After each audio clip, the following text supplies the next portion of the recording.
बच्चों 8th class अपनी पुस्तक निकालिए हिंदी वसंत। इसमें हम पाठ पढ़ेंगे आज। आपका तीसरा पाठ है बस की यात्रा। बस की यात्रा ये पाठ आज हम पढ़ेंगे हरिशंकर परसाई जी द्वारा लिखित एक बड़ी सुंदर रोचक कथा है। देखिए पढ़ने में बड़ा आनंद आएगा और आप भी प्रसन्न होंगे पढ़ करके। हम 5 मित्रों ने तय किया कि शाम 4 बजे की बस से चलें। पन्ना से इसी कंपनी की बस सतना के लिए घंटे भर बाद मिलती है। कहाँ से? पन्ना से। इसी कंपनी की बस कहाँ के लिए मिलती है? सतना के लिए 1 घंटे बाद मिलती है। कहाँ? जो जबलपुर की ट्रेन मिला देती है। इसी से किसकी? जबलपुर की ट्रेन मिल जाती है। सुबह घर पहुंच जाएंगे। हम में से 2 को सुबह काम पर हाजिर होना था, इसलिए वापसी का यही रास्ता अपनाना ज़रूरी था। लोगों ने सलाह दी कि समझदार आदमी इस शाम वाली बस से सफ़र नहीं करते। क्या रास्ते में डाकू मिलते हैं? नहीं, बस डाकिन है। तो देखिए 5 मित्र हैं। 5 मित्र कहाँ? पन्ना से सतना के लिए रवाना जा रहे हैं। सतना के लिए वाली बस है। पन्ना से सतना के लिए जो बस जा रही है वो 1 घंटे बाद, हर घंटे बाद मिलती है और उससे जबलपुर की ट्रेन मिल जाती है। उनको ट्रेन पकड़नी थी। सुबह घर पहुंच जाएंगे ऐसा उनका मन में विचार है। हम में से यानी सुबह काम पर भी हाजिर होना था, यानी अपनी जो जहाँ उपस्थिति देनी है, जहाँ कहीं भी वो काम करते हैं, इसलिए वापसी का यही एक रास्ता अपनाना ज़रूरी था और कोई उनके पास ऑप्शन भी नहीं था। इसी बस से आना ज़रूरी था। लोगों ने सलाह दी, लोगों ने पूछा, कहा कि ये बस जो है ठीक नहीं है, शाम वाली बस से समझदार लोग सफ़र नहीं करते। तो हमने कहा क्या रास्ते में डाकू मिलते हैं? तो उन्होंने कहा नहीं, बस ही डाकिन है। डाकू नहीं मिलते बल्कि बस ही डाकिन है। डाकू कौन होते हैं? जो लूटते हैं, है ना।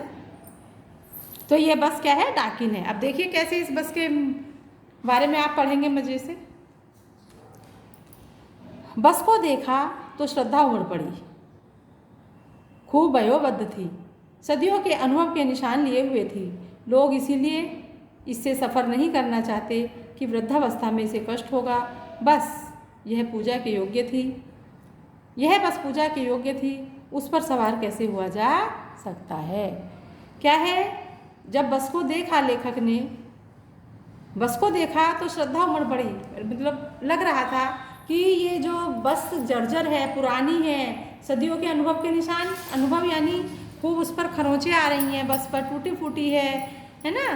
तो इसीलिए लेखक को लगा कि अच्छा, बस को देख करके लगा कि अच्छा इसीलिए लोग इस बस से सफ़र नहीं करते, क्योंकि वृद्धावस्था में इसे कष्ट होगा। अर्थात जिस प्रकार से वृद्धावस्था में बड़े बुजुर्गों को बैठा दिया जाता है और उनकी सेवा की जाती है, पूजा की जाती है, उसी प्रकार से ये बस भी अब वर्कशॉप में खड़ी होने योग्य हो गई है। इस पर सवार कैसे हुआ जा सकता है? इसीलिए लोग इस बस से सफ़र नहीं करते।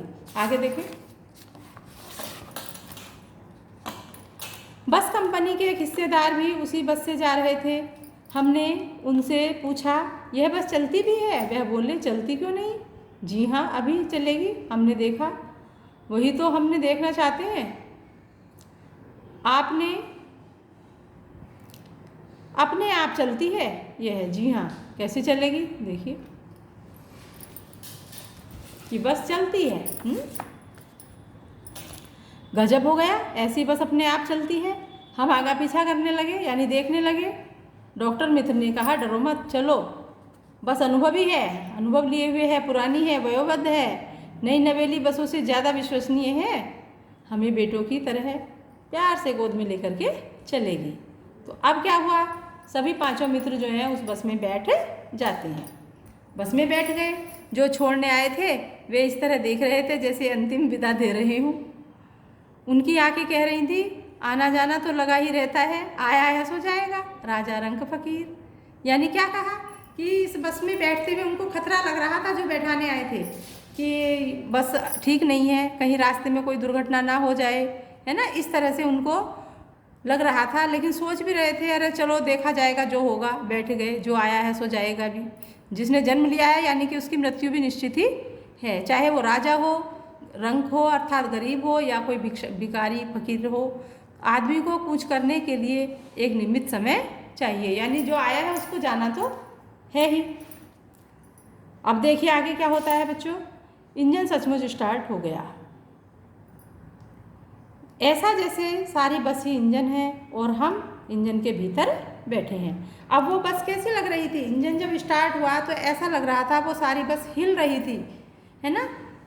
तो ऐसा लग रहा था कि जैसे सारी बस ही इंजन है और हम इंजन के भीतर बैठे हुए। कांच बहुत कम थे, यानी कि बस में आधे टूटे हुए कांच थे, जो टूट गए उनको निकाल करके फेंक दिया, खुली बस हो रही थी। और जो टूटे हुए भी जो कांच थे लगे हुए भी, उनसे क्या है लेखक को बचना पड़ रहा था। यानी जो मित्र बैठे थे कि कहीं ये कांच टूट ना जाए और घुस जाए हमारे शरीर के अंदर, उनसे बचना पड़ रहा था। हम फौरन खिड़की से दूर सरक जाते थे जैसे ही इंजन चल रहा था।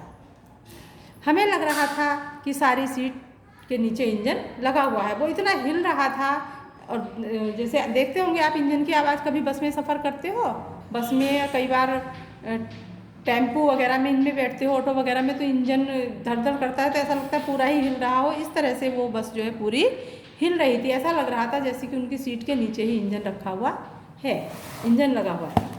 अब आगे देखें, बस सचमुच चल पड़ी और हमें लगा कि यह गांधी जी के असहयोग अभिनय अवज्ञा आंदोलन के वक्त अवश्य जवान रही होगी। कि ये जो बस है, कभी जब गांधी जी का असहयोग आंदोलन चल रहा था उस समय ये बस जरूर नई होगी, अर्थात जवान होगी। उसे ट्रेनिंग मिल चुकी होगी, हर हिस्सा दूसरे से असहयोग कर रहा था। पूरी बस अभिनय अवज्ञा आंदोलन के दौर से गुजर रही थी। सीट की बॉडी से असहयोग चल रहा था। कभी लगता था सीट बॉडी को छोड़कर आगे निकल गई और कभी लगता था कि सीट को छोड़कर बॉडी आगे भागी जा रही है। यानी जब वो बस चल रही थी तो बैठे बैठे हिल रहे थे, झटके लग रहे थे, तो ऐसा लग रहा था कि जैसे सीट ही आगे चली जाएगी, है ना। या कभी लग रहा था कि जो बस है, बस आगे निकल जाएगी और सीट यहीं रह जाएगी। इस तरह से उसमें बैठे थे। 8-10 मील चलने पर सारे भेदभाव मिट गए। 8-10 मील जब चले तो अब ऐसा नहीं लग रहा, सब भेदभाव मिट गए कि हाँ ठीक है, समझ में नहीं आता कि सीट पर हम बैठे हैं या हम पर सीट बैठी हुई है। इस तरह से लेखक को लग रहा था। एकाएक बस रुकी, अचानक से ही बस रुक गई। मालूम हुआ कि पेट्रोल की टंकी में छेद हो गया। आप देखिए उस बस की क्या हुआ बीच में। अब चलते चलते बस एकाएक यानी अचानक रुक गई। अब जब पता किया तो पता लगा कि पेट्रोल की टंकी में छेद हो गया है। ड्राइवर ने बाल्टी में पेट्रोल निकालकर उसे बगल में रखा। अब ड्राइवर ने क्या किया, वो जब उसका पेट्रोल निकलने लग गया तो ड्राइवर ने पेट्रोल को बाल्टी में निकाल लिया और अलग रख दिया और नली डाल करके इंजन में भेजने लगा। उसमें नली डाल दी और उसके सहारे से इंजन में भेजने लगा।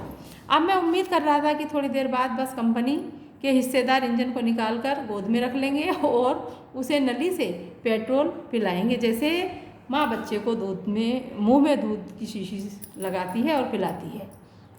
तो अब लग रहा था, यानी कभी की कल्पना कर रहा था कि अभी तो नली के द्वारा पेट्रोल भेजा जा रहा है इंजन में, थोड़ी देर बाद ऐसा लगेगा कि इंजन को भी निकाल करके जो ये हिस्सेदार हैं बस कंपनी के जो मालिक हिस्सेदार हैं वो इसको गोद में रख लेंगे और इस तरह से पेट्रोल पिलाएंगे जैसे कि माँ अपने बच्चे को बोतल से दूध पिलाती है।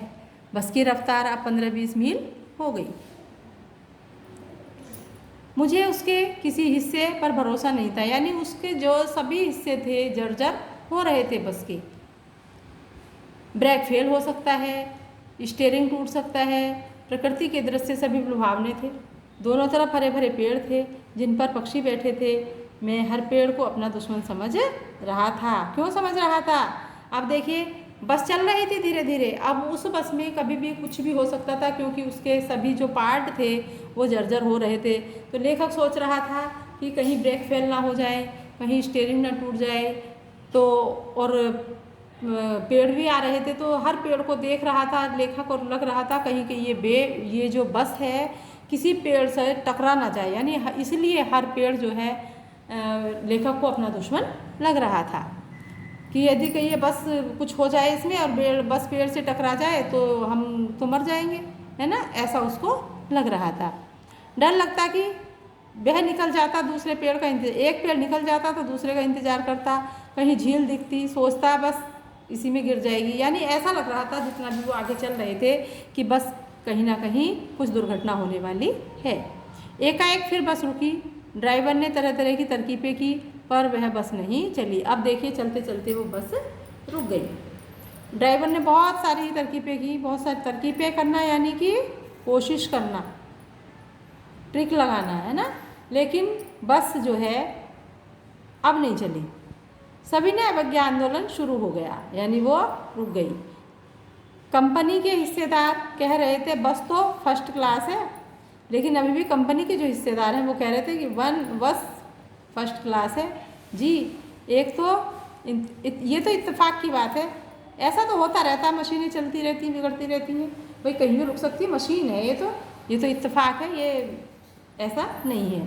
क्षीण चांदनी में वृक्षों की छाया के नीचे वह बस इतनी दयनीय लग रही थी, जैसा कैसा लग रहा था, जैसे कोई वृद्धा थक कर बैठे गई हो। अब बस रुक गई तो अब ऐसा लग रहा था कि जैसे कोई वृद्धा चलते चलते थक कर के बैठे गई हो। हमें ग्लानि हो रही थी कि बेचारी पर लदकर हम चले आ रहे हैं। ग्लानि मतलब अपने आप में, अपने आप से ईर्ष्या हो रही थी कि हम इसमें बैठ कर के चले आए, अच्छा हमें बैठना नहीं चाहिए था। अगर इसका प्राणांत हो गया तो इसका व्यावान में ही हमें अंत्येष्टि करनी होगी। व्यावान माने जंगल, जहाँ कोई भी मनुष्य नहीं था, वहीं उसकी अंत्येष्टि करनी पड़ेगी, ऐसा लेखक को लग रहा था।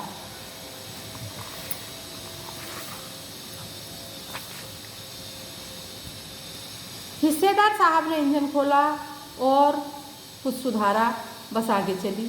उसकी चाल और कम हो गई।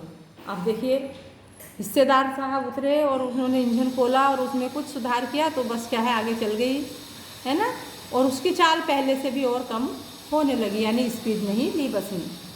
धीरे धीरे वृद्धा की आंखों की ज्योति जाने लगी। अब धीरे धीरे क्या हुआ, जिस प्रकार से वृद्ध मनुष्य धीरे धीरे क्षीण होता जाता है ना, उसी प्रकार से वो बस भी जो है धीरे धीरे होने लगी। चांदनी में रास्ता टटोल कर वह रेंग रही थी।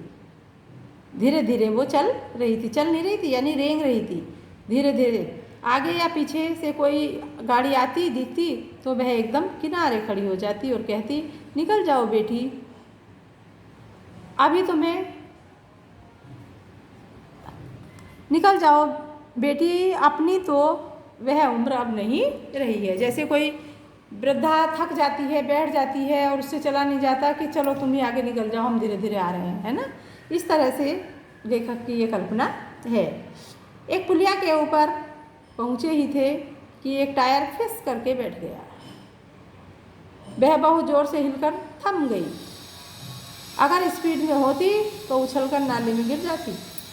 मैंने उस कंपनी के हिस्सेदार की तरफ पहली बार श्रद्धा भाव से देखा। वह टायरों की हालत जानते थे, फिर भी जान हथेली पर लेकर इसी बस से सफ़र कर रहे थे। उत्सर्ग की ऐसी भावना दुर्लभ है। सोचा, यह आदमी के साहस और बलिदान भावना का सही उपयोग नहीं हो रहा है। इसे तो किसी क्रांतिकारी आंदोलन का नेता होना चाहिए। अगर बस नाले में गिर पड़ती और हम सब मर जाते तो देवता बाहें पसारे उनका इंतजार करते, कहते वह महान आदमी आ रहा है जिसने एक टायर के लिए प्राण दे दिए, मर गया पर टायर नहीं बदला।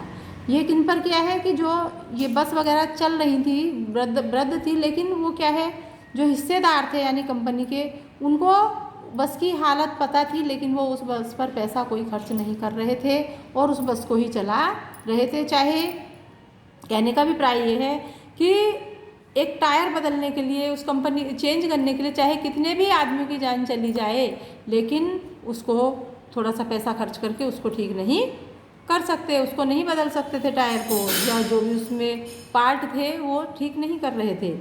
दूसरा घिसा टायर लगाकर फिर बस चली। अब दूसरा घिसा हुआ टायर फिर लगा लिया, फिर बस चली।